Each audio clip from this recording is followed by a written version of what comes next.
La journée de l'enfant africain célébrée aujourd'hui, cette 27e édition veut promouvoir l'autonomisation et l'égalité des chances chez tous les enfants africains d'ici à 2030.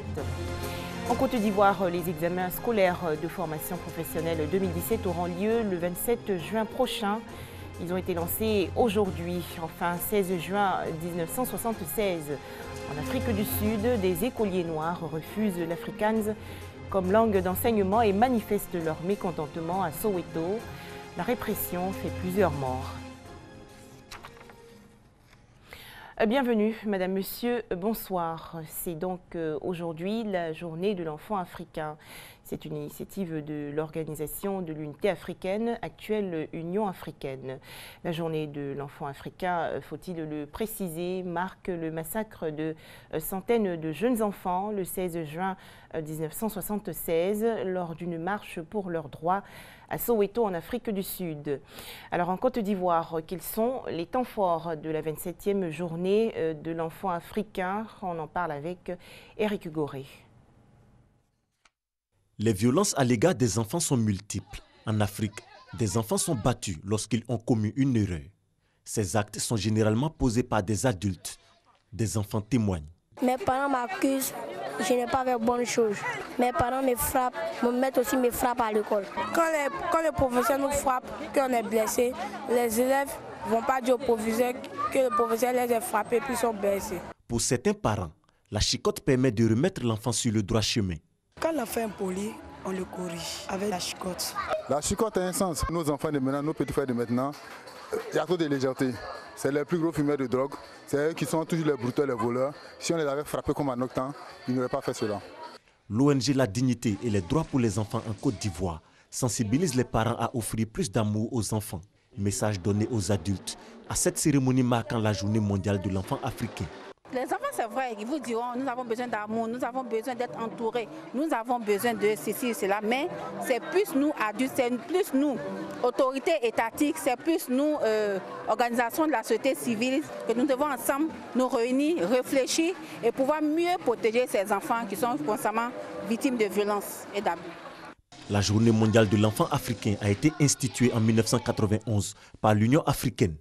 Une journée en mémoire d'une centaine d'écoliers massacrés à Soweto en Afrique du Sud le 16 juin 1979 lors d'une manifestation pour réclamer leurs droits. Aujourd'hui est la journée de l'enfant africain. Autre événement national ce vendredi 16 juin, le lancement officiel des examens scolaires de formation professionnelle session 2017. Cette cérémonie s'est déroulée au lycée technique dans la commune de Cocody. À noter que plus de 16 000 candidats vont affronter les épreuves écrites du 27 au 29 juin prochain. Partenaire de l'enseignement technique et professionnel, à la cérémonie de lancement officiel des examens scolaires session 2017.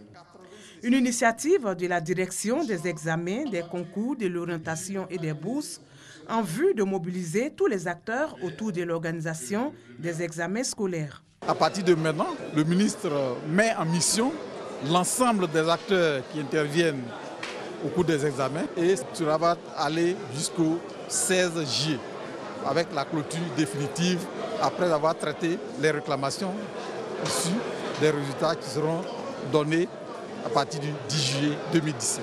La ministre Kandia Kamara et le secrétaire d'État Touré Mamadou ont expliqué les enjeux de cet examen avant de lancer un appel aux parents. La période d'examen est une période d'évaluation de tous les acteurs, depuis le ministre jusqu'à l'élève. Je souhaite qu'à la fin de ces examens, les résultats que nous allons obtenir, les enfants et leurs parents seront satisfaits parce qu'ils auront de bons résultats. Aux parents des candidats, je vous rappelle que l'encadrement de vos enfants est un devoir qui commence dès l'entame de l'année scolaire. Il ne sert à rien de chercher des voies de facilité pour eux. Faites-leur confiance. Les examens scolaires de fin d'année de l'enseignement technique et de la formation professionnelle rentrent dans leur phase active du 27 au 29 juin 2017 avec les épreuves écrites. Ce sont au total 16 073 candidats qui prendront part à ces examens. Ces candidats seront repartis dans 44 centres sur l'ensemble du territoire. Demain, samedi 17 juin 2017, date fatidique des résultats du certificat d'études primaires élémentaires session 2017 en Côte d'Ivoire. Près de 400 000 candidats concernés seront fixés sur leur sort dès 14 heures précises. Un peu plus loin, la commune de Yopougon, les meilleurs élèves de l'inspection de l'enseignement primaire de Niangon ont été récompensés récemment pour leur ardeur au travail. C'était lors de la deuxième édition de la journée de l'excellence. Et c'est l'école primaire publique Terminus de Niangon qui a abrité les festivités. Le point avec Kone Pargasoro. 258 élèves du CP1 au CM2, 46 enseignants et directeurs d'école issus des 43 écoles de l'inspection primaire de Niangon ont été primés à l'occasion de la deuxième édition de la journée de l'excellence. Pour l'initiatrice Oulaïseya, la formation des élysées cadres de demain débute par le primaire. Il est donc important d'encadrer avec responsabilité les tout-petits du primaire. Après 9 mois de travail, il est important de marquer un arrêt, de faire le bilan de toutes nos activités, de féliciter ceux qui se sont distingués par leur effort, afin de les encourager et d'inciter les autres à en faire tant.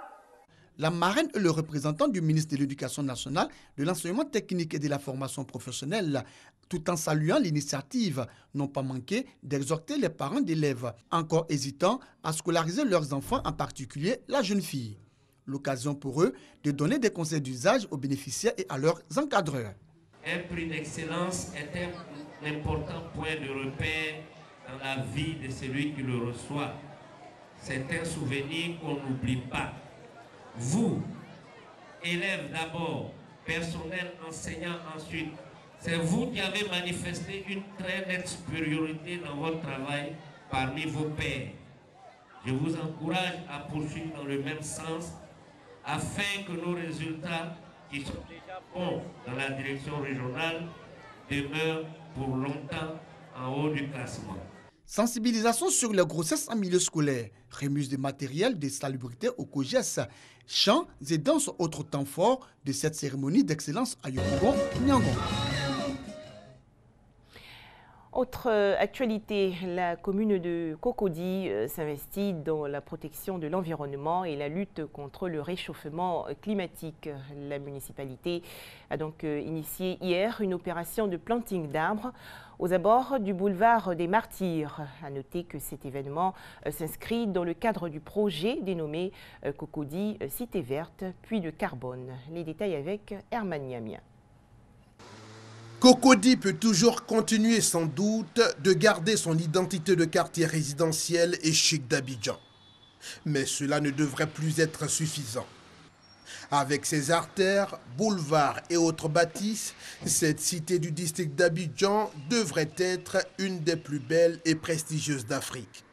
En tout cas, c'est la volonté de l'actuel conseil municipal dirigé par le maire Ongouanka Mathias.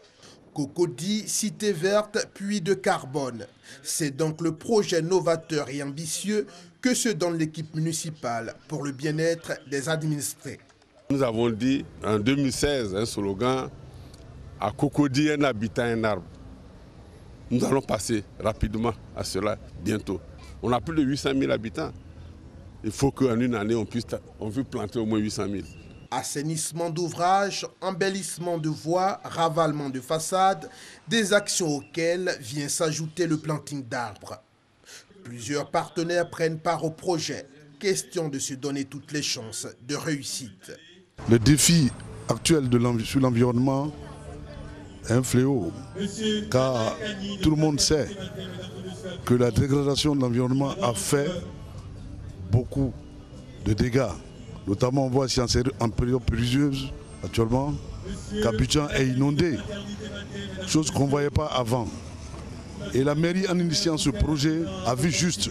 Pour ce premier semestre, ce sont 3000 plants d'espèces diverses, capables de créer le beau et facilement contrôlable, qui ont été posés dans le sol.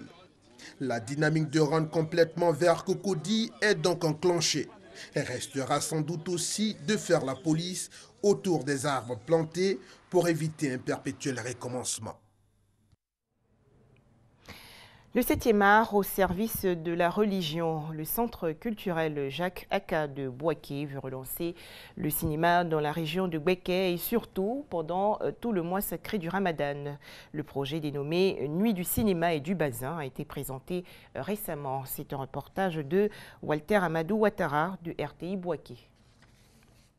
Tenue vestimentaire spécifique à la culture mandingue, le bazin va être utilisé pour promouvoir le cinéma en salle. C'est une initiative de la direction du centre culturel Jacques Aka de Bouaké. Basile Nguessa Yao et son équipe ambitionnent de profiter de la célébration de la fête d'Aïd el-Fitr, marquant la fin du mois de Ramadan, pour relancer le 7e art dans les mœurs des populations de la capitale de la région de Béké. Il s'agira de montrer la symbolique du bazin, de faire des prestations d'artistes habillés en bazin, de montrer le bazin sur toute sa dimension et puis profiter pour faire passer un film cinématographique et expliquer que désormais le centre culturel est ouvert à la diffusion des films les jeudis et les samedis pour toute la population. Face aux journalistes, les initiateurs de la nuit du cinéma et du bazin ont soutenu avec des propos bien choisis leur idée de profiter de toutes les opportunités pour réintroduire le cinéma en salle dans les habitudes, mais également cette initiative pour offrir des moments de détente et de joie aux habitants de Bouaké. En France, dernier jour de campagne pour le second tour des élections législatives. Les candidats ont jusqu'à ce soir, minuit, pour tenter de convaincre les électeurs. Le deuxième tour des législatives va se dérouler le dimanche 18 juin prochain. Enfin, 16 juin 1976, des émeutes éclatent à Soweto, en Afrique du Sud. Des milliers d'écoliers descendent dans les rues du township pour protester contre l'Afrikaans, langue germanique qui allait être imposée dans toutes les écoles noires. Langue également perçue comme celle de l'oppresseur blanc. Le soulèvement a dégénéré et s'est propagé dans tout le pays. Combien de victimes? Combien d'arrestations? Les explications de Thomas Guessambi. Le 16 juin 1976, émeute de Soweto. En 1976, l'Afrique du Sud est régie par les lois de l'apartheid mises en place dans le pays à partir de 1949.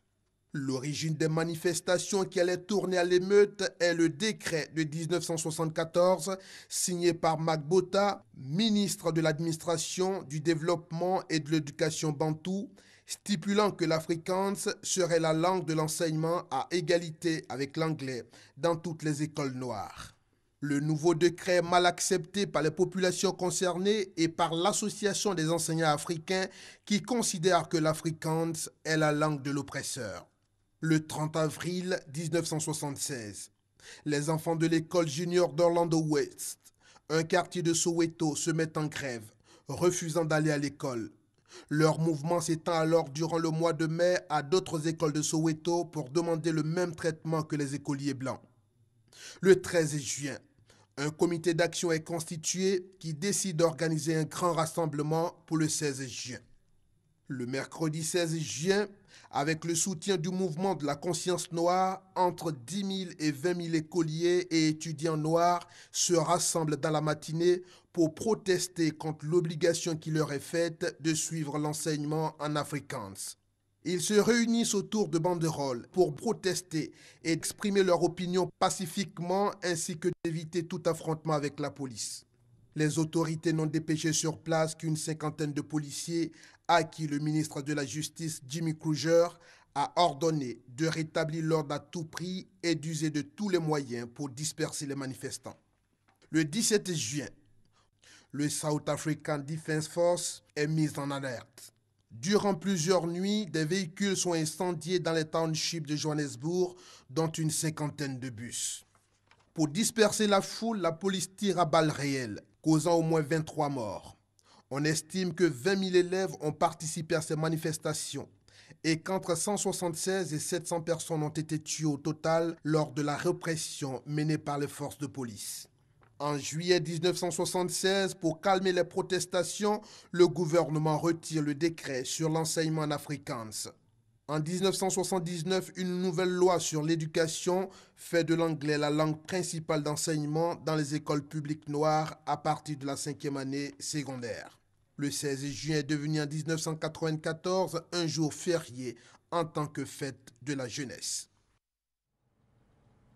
Un commentaire de Thomas Guessambi. Merci de nous avoir suivis. Je vous retrouve avec beaucoup de plaisir demain, samedi.